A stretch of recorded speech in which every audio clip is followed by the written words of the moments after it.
Hola a todos, me da muchísimo gusto encontrarnos en video aquí en el curso de Administración Pública Estatal. Como ustedes han visto, es un curso mucho más práctico en el que estamos metiéndonos directo a la evaluación y a la revisión de lo que día a día sucede en la administración pública con los ejemplos que hemos venido señalando en cada uno de los temas.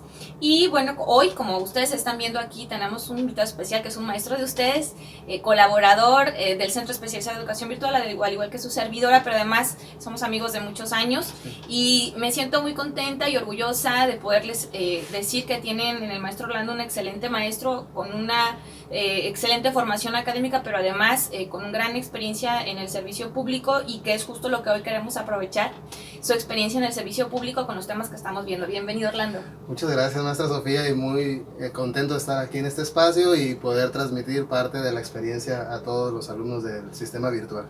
Muchas gracias, Orlando. Pues te platico para contextualizar un poco que esta semana, la semana 7, agotaron ya la revisión. Revisamos las secretarías del gobierno del estado dentro del tema de la administración pública estatal. Cada semana ustedes han elaborado la revisión de alguna secretaría, han elaborado una ficha técnica, han hecho reportes de observación de determinado número de secretarías que ellos mismos han elegido según su interés.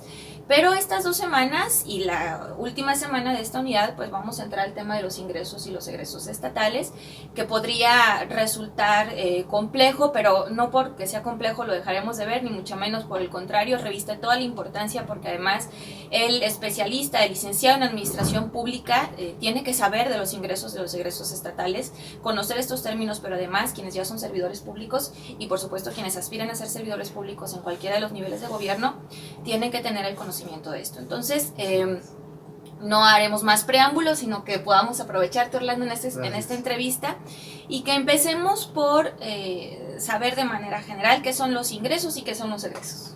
Sí, es muy grato estar en esta charla, ojalá sea instructiva. Primero quisiera hacer una acotación antes de entrar al tema de ingresos e egresos. No podemos desvincular la política económica en sus 3 niveles de gobierno. Incluso viene muy ligada a lo que sucede a nivel macroeconómico en todo el mundo. Entonces, cada año nosotros como gobierno, háblese de nivel federal, estatal o municipal, ejercemos criterios para el desarrollo económico de este país. Esos criterios se ejercen en función de cuestiones macroeconómicas, háblese de la tasa de inflación. Ahora que hubo un problema de que unos drones atacaron el área de petróleo en Arabia Saudita, alteró el precio del petróleo, la tasa de interés, el tipo cambiario, todo eso a nivel macro afecta a nivel local al Estado mexicano. En función de ello se diseñan estrategias para desarrollar la política económica. Si hay una guerra, si hay temas de seguridad nacional, de seguridad interior, todo eso afecta a la política económica, porque la Constitución en su artículo 25 marca la rectoría económica del Estado, o sea, es a cargo del Estado. Hay un gran debate sobre eso de manera económica, es decir, si el Estado tiene o no que intervenir en este tipo de cuestiones. Pero bueno, dejando de lado todo eso, sucede que pues de algún lugar tiene que salir el recurso para poder disponer de este gasto en los distintos rubros o sectores de la economía. Eso entonces se diseña a través del paquete económico que presenta el Poder Ejecutivo, llámese federal, estatal o municipal, cada año al Poder Legislativo. Y se discute todo este paquete económico, que en efecto, como lo bien mencionas, tiene que ver con la ley de ingresos y el presupuesto de egresos, pero también lo que le denominan la miscelánea fiscal y estos criterios que te acabo de comentar. Si nos vamos a una pirámide, lo primero son los criterios generales. ¿Qué está pasando en el mundo para que nos afecte en la política económica? ¿Correcto? Correcto. Esos criterios generales se presentan desde abril al Congreso. Así es. Y el Congreso empieza a ver qué está sucediendo a nivel macro para ver por dónde le va a dar las políticas económicas y a dónde va a asignar o recortar recursos. Luego se presenta la miscelánea fiscal. Bueno, va en un paquete. ¿Qué entendemos por miscelánea fiscal? La miscelánea no son más que adiciones o reformas a todas las leyes que regulan el sistema fiscal. Es decir, si por ejemplo se va a desaparecer un programa federal como un fondo fondo 33 o se va a modificar, hacia abajo hay toda una normativa que se tiene que regular. Es decir, no solo se proponen cambios en la ley de ingresos y en el presupuesto de egresos, sino también en el resto de las leyes secundarias o la normativa secundaria para que funcionen estos cambios de política, ¿correcto? Bien. Y lo vemos más marcado cada cambio de gobierno. Si, por ejemplo, ahora estamos sufriendo un cambio de gobierno federal, entonces están cambiando ellos sus programas y sus planes, sus proyectos y sus políticas, y eso se presenta y se discute en la miscelánea fiscal. Un tercer documento es la iniciativa de ley de ingresos, y el cuarto documento es el proyecto de presupuesto de egresos de la federación. Vámonos a la ley de ingresos, es de donde va a obtener lana el gobierno para poder llevar a cabo todas estas políticas. Y la ley de ingresos es el cómo, en qué mecanismos va a utilizar para cómo gastarse de esa lana. A final de cuentas, en términos muy llanos. Bien. ¿Y los egresos? Pues eso, a final de cuentas, los egresos se clasifican en el tipo y en el objeto de gastos. Les pongo un ejemplo. Todo tiene que ir vinculado a la planeación gubernamental. A nivel estatal, que estamos entiendo en Nayarit, hay un plan estatal de desarrollo. Este plan de desarrollo orienta la política de gobierno del estado. Se conforman los comités de planeación. Estos comités de planeación dicen hacia dónde se va a gastar. Se gasta en el presupuesto de egresos para el funcionamiento del gobierno, se gasta en programas específicos que el gobierno tiene a corto, mediano y largo plazo para desarrollar y ejecutar ese plan de desarrollo que comentamos, y también se gasta en convenios de coordinación con la federación, donde aporta dinero gobierno para que se desarrolle la política nacional de manera sectorial o de manera regional, depende la intención del gobierno. Es decir, se tienen que aportar paripasos por estados y municipios, o sea, se tiene que aportar una cantidad de dinero a estos programas federales, se hace una mezcla de recursos y se desarrollan estos programas. Ok, excelente. Pongámonos en la vida de un año de la ley de ingresos y del presupuesto de egresos. Nos has referido muy claramente los conceptos a través de los cuales se construye. Entonces, coloquémonos en ese momento en el que ya hay un proyecto elaborado, y de ahí al curso de un año, ¿cómo se vive en base a tu experiencia? Sí, gracias. Bueno, primero, lo que tiene que hacer un funcionario que trabaja, entendamos que estamos en la administración pública estatal. En la Secretaría de Finanzas, y tenemos la obligación de desarrollar el presupuesto. Entonces, lo primero que tengo que hacer es observar cómo va caminando el proceso a nivel federal. Porque si hay recortes, si hay fortalecimiento, me va a afectar en lo estatal. Entonces son procesos que van muy paralelos. Desde abril inicia el proceso federal, donde se establecen estos criterios de política económica. Y luego en septiembre se presenta el paquete económico con la miscelánea fiscal al Congreso de la Unión, hablo a nivel federal. Sí. En cuanto se presenta en septiembre al Congreso de la Unión y se empieza a discutir, que transcurre eso como hasta el 15 de noviembre, a nivel estatal los funcionarios del Ejecutivo empiezan a ir estudiando qué es lo que va a mover sus propios presupuestos en materia de ingresos y de egresos. Te pongo un ejemplo. Si la inflación ese año se va a calcular entre el 4 y 5%, eso afecta directamente a la ley de ingresos, que se tiene que proyectar en base al más 4% que dijo la federación que se iba a mover en cuanto a los criterios económicos. Okay. Entonces, todos los impuestos, productos, derechos, contribuciones y aprovechamientos que se marcan en la ley de ingresos, se les va a sumar ese más 0.4% que corresponde a la inflación. Eso es nada más como una entrada. De entrada, exactamente. Pero profundicemos un poquito más. La federación otorga la mayor cantidad de recursos al estado para que funcione. En el caso de Nayarit, hay estados que son más o menos autosuficientes. Nayarit depende en gran parte de los subsidios federales, de las aportaciones federales, de los fondos específicos, que son proyectos especiales que se etiquetan, y en segunda medida de sus ingresos estatales. Los ingresos estatales, lo comenté hace un momento, se componen por los impuestos.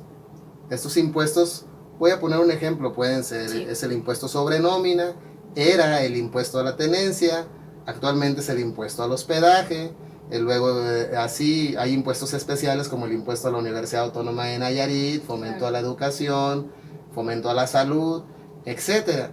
N cantidad de impuestos. Cada gobierno elimina o propone poner impuestos en función de su necesidad. Ahora estamos en la revisión de si se restablece o no la tenencia, por ejemplo, que constituye el segundo impuesto más importante del gobierno del Estado, a nivel de Estado, de impuestos estatales. Luego los derechos. Y te pongo un ejemplo. Yo tengo derecho a comprar un carro. Okay. Para comprar un carro yo tengo que ponerle placas, pagar una tarjeta de circulación, llevarlo a verificar, y esos son derechos. Pero para circular ese carro tengo que pagar un impuesto que era la tenencia anteriormente. Es decir, de un mismo objeto teníamos que pagar un impuesto y un derecho en función de lo que realizas con él o del aprovechamiento que le das, ¿correcto? Sí. Es decir, todos los ciudadanos estamos obligados a pagar impuestos en función de la actividad que realicemos y de la cual generemos dividendo. Por ejemplo, si trabajamos en una entidad, tenemos que pagar el impuesto sobre la renta. Así es. O si tenemos algún negocio, o si consumimos, hay que pagar el impuesto al valor agregado. Si compramos un coche nuevo, el impuesto sobre adquisición de vehículos nuevos. Pero depende de su clasificación, sabemos si ese dinero se va a la federación o al estado. Okay. En cuestión del gasto, hay tipo y objeto de gasto. Por ejemplo, ese dinero, si se va a ir a aportarse ese dinero a un convenio de coordinación con la federación para un programa específico, si se va a ir a una dependencia para un programa sectorial, léase la Secretaría de Bienestar, la Secretaría de Salud, la Secretaría de Seguridad Pública, y que aplique dinero específicamente para sus programas y proyectos.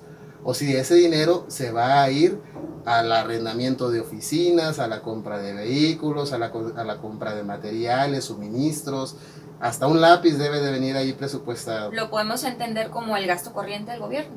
Ese sí, así es lo último que dije. Okay. Es decir, se clasifica en capítulos. El capítulo 1000, que es la nómina, donde viene el sueldo y vienen las prestaciones. Yeah. De igual forma se tienen que presupuestar cómo se van a contabilizar las deducciones, los terceros institucionales, los no institucionales, que corresponde pues a que de lo que ganas, cuánto se va a ir al pago del ISR, cuánto al pago de los servicios de seguridad social, cuánto al pago de Infonavit, depende o de Fobiste, depende en el convenio que tú tengas, de acuerdo al contrato colectivo, que lo regula el contrato colectivo de trabajo o los convenios de contratos individuales que se hicieron con personal de confianza. Bien. Y así los demás capítulos de materiales, suministros, arrendamientos, convenios federales, etc. De acuerdo. Y está corriendo el curso de un ejercicio fiscal o de un año fiscal. ¿Y cómo se vive el cierre de los ejercicios fiscales? Y también que nos platiques del concepto del subejercicio. Bueno, los cierres, pues ahora en materia del Sistema Nacional Anticorrupción, pues son muy vigilados. Bueno, en sí todo el ejercicio tiene que ir armónico. A eso se le denomina armonización contable. Cuando se propone una ley de ingresos y contra el presupuesto de egresos debe de coincidir. Así es. No puede uno tener menos ingreso del que va a gastar. Así es. Entonces a eso se denomina armonización contable. ¿Y cómo contablemente lo vigilan?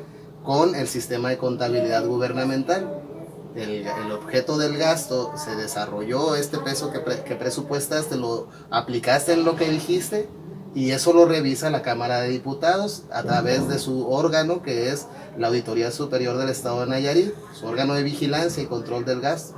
Todos los años revisa la cuenta pública que se presenta al Poder Legislativo, y a partir de allí se establecen ciertas observaciones en materia de responsabilidad administrativa, a la cual los funcionarios representantes de la entidad gubernamental tienen que acudir a comparecer para revisar ese gasto o solventar en su caso.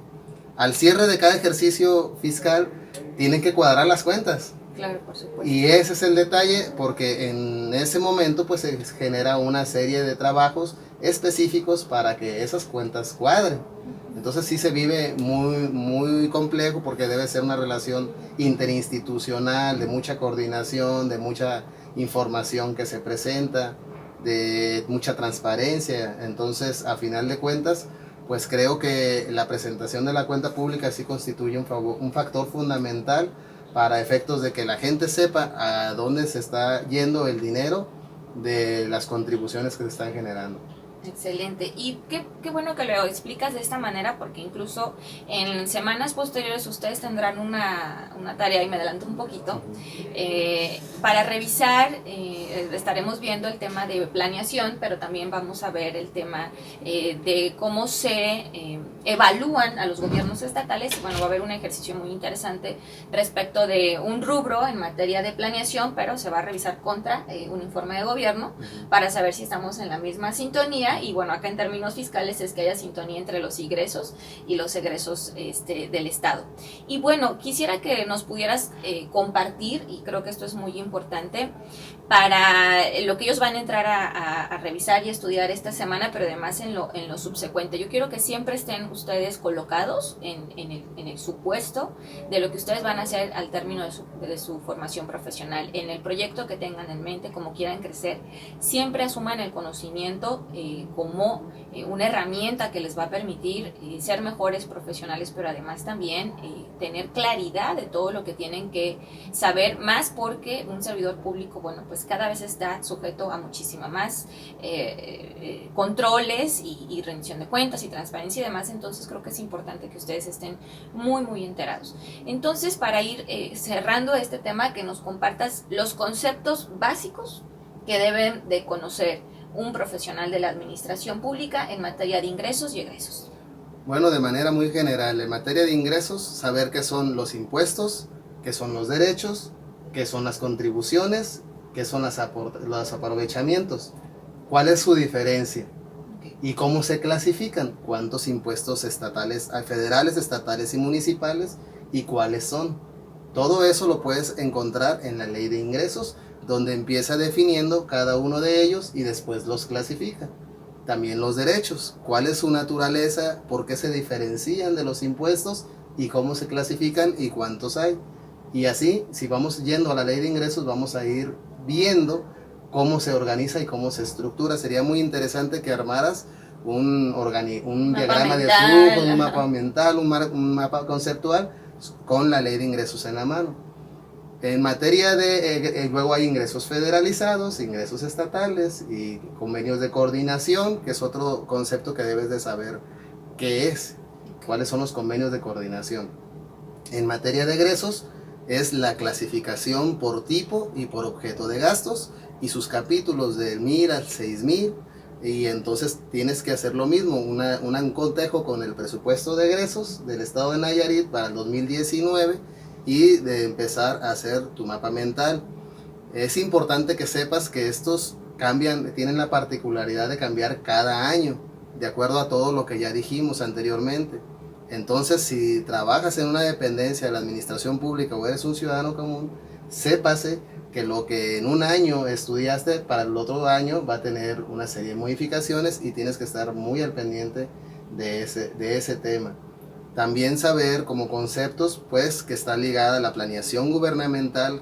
Entonces tienes que conocer el plan estatal de desarrollo, en este caso, para entender cómo funciona el gasto. Si igual forma te sugiero, agarres el plan de desarrollo y empieces a ver sus ejes rectores y a partir de allí saber cómo se desdoblan los temas. Y en un último consejo es que googlees Sistema Nacional Anticorrupción, lo vas a ver más adelante con la maestra, y te va a salir una serie de documentos importantes que conforman el Sistema Nacional Anticorrupción, desde quienes a nivel local, pues por supuesto impacta, desde las fiscalías especiales para los delitos que tienen responsabilidad para servidores públicos, hasta documentos que regulan o norman este funcionamiento. Muy bien, pues muchísimas gracias, Orlando. No sé si quieras agregar algo más. Sí, es importante y no lo tocamos. Es probable que tú ya trabajes en alguna dependencia gubernamental, no necesariamente el Poder Ejecutivo. Quiero decir que el Poder Ejecutivo, nos faltó decir, presenta su presupuesto, su ley de ingresos y su presupuesto de egresos en función de lo que también a su vez se va a desdoblar hacia lo que denominamos organismos paraestatales y descentralizados y autónomos. Léase, por ejemplo, al Poder Judicial, que no lo nombramos, a la Universidad Autónoma de Nayarit, al ITAI en cuestión de transparencia, al Instituto Estatal Electoral, al propio DIF, Sistema Integral para el Desarrollo Integral de la Familia, que no depende del gobierno del estado y tenemos esa como concepción, sino que es un organismo descentralizado, como lo es de igual forma para estatal o descentralizado los organismos como la Secretaría de Salud, que más bien son casi regulados por la federación y contratados por la federación. Entonces, independientemente de todo eso, el Poder Ejecutivo presenta su paquete económico en función de cómo se va a desdoblar ese recurso al interior del Poder Ejecutivo como del resto de la administración. Es correcto. Pues muchísimas gracias. Qué bueno que pudiste y que aceptaste esta invitación a compartir de tu experiencia, compartirnos tu experiencia, y espero que a ustedes también les haya agradado mucho la entrevista. Es el preámbulo y el parteaguas, mejor dicho, para lo que vamos a estudiar durante estas 3 semanas, pero además ustedes han estado viendo ya de manera reiterada en otras, en esta y en materias posteriores. Es un tema que abraza el servicio público, que abraza la administración pública y que necesariamente tendremos que conocer y seguramente dominar. Gracias a ustedes, que tengan una excelente semana. Buen día.